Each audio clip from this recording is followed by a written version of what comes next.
ফেসবুকে একটি মেয়ের পাল্লায় পরে নষ্ট হয়ে যাওয়া ছেলেটির গল্প। বিশেষ করে গল্পটি এসএসসি এইচএসসি পরীক্ষার্থীদের জন্য, তবে সবাই মনোযোগ দিয়ে শুনবেন, সবার জন্য শিক্ষণীয় হবে। মাথায় চপচপে তেল, চুলের ডান পাশ দিয়ে সিঁথি করে কলেজ আসা ছেলেটির নাম সুজন, যাকে কলেজের কম বেশি সবাই চেনেন, কারণ বরাবরই কলেজের মুখ উজ্জ্বল করে সে। ভালো রেজাল্ট করে, যেমন আচার ব্যবহার তেমনি ব্রিলিয়েন্ট স্টুডেন্ট। তবে তার পোশাক আশাক বা চলাফেরা এই যুগের ছেলে মেয়েদের মতো না, যার কারণে অনেকেই তাকে খ্যাত নামে চেনেন, আবার অনেকেই তাকে চেনেন না, কারণ সে সময় মতো কলেজ আসে, আবার কলেজ শেষ হলে বের হয়ে যায়। টিফিনে মাঝখানে যে সময়টা পায়, সে সামান্য খাওয়ার সময়টা বাদে সব সময় বই নিয়ে বসে থাকে।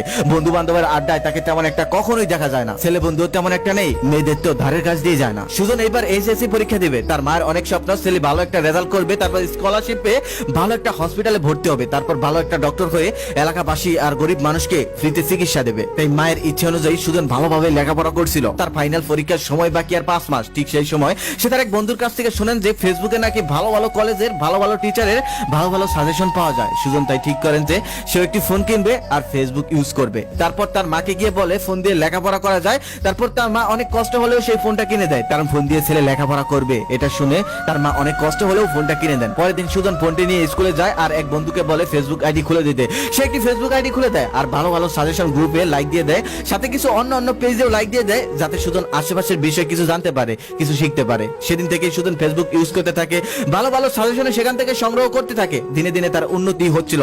একদিন সুজন মনে মনে ভাবলো আমি নিজেও একটা সাজেশন পোস্ট করব। অনিচ্ছা সত্ত্বেও সে সাজেশনটা পোস্ট করলো। পোস্ট করে বেরিয়ে পড়ে। পরের দিন সকালে যখন ঢুকে দেখেন অনেক লাইক, অনেক কমেন্ট। এটা দেখে সুজন অনেক খুশি হয়। তারপর কলেজে চলে যায়। কলেজ থেকে এসে যখন সেই ফেসবুকে ঢোকার পর দেখেন একটা মেয়ে তাকে অনেকগুলো মেসেজ দিয়েছেন। সেখানে কিছু মেসেজ এমন ছিল, ভাইয়া আপনি তো অনেক ট্যালেন্টেড, ভাইয়া আপনি যে সাজেশন গুলো শেয়ার করেছেন সেটা আমার জন্য অনেক উপকার হয়েছে, আমার পরীক্ষায় সেটা 95% কমন পড়েছিল। সুজন এটা শোনার পর অনেক খুশি হয়, বলে আমি জানতাম না আমার পোস্টটা কারোর জন্য এতটা উপকারী হবে। মেয়েটা তখন বলে আপনি তো অনেক ট্যালেন্টেড একজন লোক, আমি কি আপনার বন্ধু হতে পারি? সুজন তখন একটি রিয়েক্ট দেয়। মেয়েটি বলে হাসছেন কেন, আমি কি আপনার বন্ধু হওয়ার যোগ্যতা রাখি না? সুজন তখন বলে আরে না, এটা না, আসলে জীবনে কখনোই কোনো মেয়ে আমাকে বলেনি আমার বন্ধু হতে চায়, তাই আমি হাসলাম আর কি। মেয়েটি তখন বলে কি বলেন, আপনি একজন ট্যালেন্টেড ছেলে, আপনার কোনো মেয়ে বন্ধু নেই, এটা কি মানা যায়? তারপর এভাবেই কথা বলতে বলতে রাত 11টা বেজে যায়। সুজন ঘড়িতে তাকিয়ে দেখেন রাত 11টা বেজে গেছে। সেদিন সুজন তাকে বাই বলে সেখান থেকে বের হয়ে যায়। বের হয়ে পড়তে বসে, কিন্তু পড়া তেমন একটা হয় না। ওই মেয়েটাই মাথায় ঘুরপাক খেতে থাকে। পরের দিন সুজন মনে মনে খুব খুশি, কারণ তার এখন একটি মেয়ে বন্ধু আছে। তারপর তার সাথে অবিরত চ্যাটিং করতে থাকে, দুষ্ট মিষ্টি কথায় মেতে থাকে। যে সুজন সবসময় ফার্স্ট বেঞ্চে গিয়ে বসতো, সে এখন একদম লাস্টে গিয়ে বসেন, কারণ মেয়েটা তাকে একটু পর পর মেসেজ দেন, সেগুলো রিপ্লাই দিতে হয়। অনেকের এটা নজর পড়ে যায়, টিচারদের নজরেও পড়ে, কিন্তু তাকে তেমন একটা কিছু বলে না, কারণ সে ভালো ছাত্র। তাই তার এমন পরিবর্তন দেখে তার ক্লাসমেট জিসান তাকে বলেন, ভাই তুই এমন ভালো একটা ছাত্র, তুই যেমনটা করছিস এটা ঠিক না।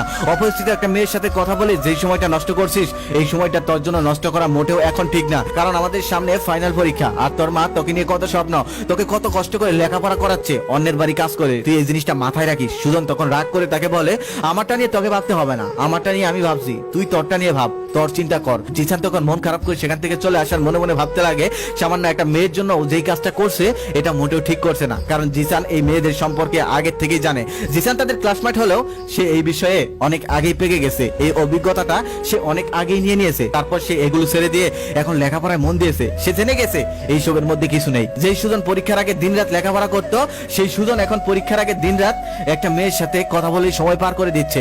লেখাপড়ার মধ্যে তার কোনো মন নেই। পরীক্ষার আগের রাত্রেও সে সারা রাত মেয়েটার সাথে কথা বললো আর কোনো প্রস্তুতি ছাড়াই পরীক্ষা দিতে গেল। পরীক্ষার হলে গিয়ে জিসানকে ডাক দিয়ে বলতেছে, ভাই দেখতো আজকের প্রশ্ন এত কঠিন কেন? জিসান তখন মনে মনে ভাবতেছে, আজকের প্রশ্ন কঠিন হয়নি, তুই এই পরীক্ষায় প্রস্তুতি নেসনি, তুই তো সময় নষ্ট করেছিস ওই মেয়েটার পিছনে। তারপর তাদের পরীক্ষা এভাবে শেষ হয়ে গেল। সুজন সারা দিন রাত সেই মেয়েটার সাথে কথা বলে। যেদিন রেজাল্ট দিবে, সুজনের মা অনেক কষ্ট করে টাকা জোগাড় করলো, গ্রামবাসীকে মিষ্টি খাওয়াবে, কারণ তার ছেলে ভালো একটি রেজাল্ট করবে সে আগের থেকেই জানতো, কারণ বরাবরই সে ভালো রেজাল্ট করে আসছে। তারপর রেজাল্টের দিন সুজন কলেজে গেল। সেখানে গিয়ে দেখলো রেজাল্টের শিটে তার নাম নেই। সে অনেকটা খোঁজার পর নাম পেল না। তারপর জিসানকে বললো, জিসানও দেখলো। তারপর অবশেষে দেখলো সে ফেল করেছে, তাও আবার 3 সাবজেক্টে। এটা দেখার পর তার মাথায় আকাশ ভেঙে পড়লো। সে বাড়িতে গেল না, অনেক সন্ধ্যা হয়ে গেল। তারপর সে বাড়িতে গেল, গিয়ে দেখলো তার মা তার অপেক্ষায় বসে আছে, তার রেজাল্ট আসবে আর তার মা পুরো গ্রামে মিষ্টি খাওয়াবে। তখন গিয়ে তার মাকে বললো, মা আমি পাস করতে পারিনি, আমি তোমার স্বপ্ন পূরণ করতে পারিনি। এটা শোনার সাথে সাথে তার মা অজ্ঞান হয়ে গেল। তারপর তাকে পানি টানি দিয়ে সুস্থ করানোর পর তার মা যখন ঘুমিয়ে গেল, তখন সে একটু ফেসবুকে ঢুকলো। ঢুকার সাথে সাথে সে মেয়েটাকে মেসেজ করলো, কেমন আছো, কি করছো? মেয়েটা রিপ্লাই লিখলো আর মেয়েটা রিপ্লাই করলো, এই তো বয়ফ্রেন্ডের সাথে কথা বলছি। এই কথাটা শোনার পর সুজনের মাথায় আকাশ ভেঙে পড়লো। সুজন তখন বলল, তোমার বয়ফ্রেন্ড আছে, আগে তো বলনি। মেয়েটা তখন বলল, আজকেই বানিয়েছি। তুমি তো ফেল করেছো, ফেল করা ছাত্রের সাথে আমার কোনো সম্পর্ক থাকতে পারে না। তারপর আর সুজন তার সাথে কথা বলতে পারেনি, কারণ সেদিনই তাকে ব্লক করে দেওয়া হয়েছিল। যারা বর্তমানে লেখাপড়া করতেছো তারা এই কথাটা খুব ভালোভাবে মনে রাখো, ছেলেদের সফল হতে হয় আর মেয়েরা সফলদেরকে খোঁজে। তাই লেখাপড়ার সময় মেয়েদের পিছনে সময় নষ্ট না করে সময়টা লেখাপড়ার পিছনে দাও, তাহলে জীবনে ভালো কিছু হবে। মেয়েদের পিছনে ঘুরে কিছুই হবে না। সফলতা অর্জন না করতে পারলে খুব প্রিয় মানুষটাও তোমাকে ব্লক মেরে চলে যাবে।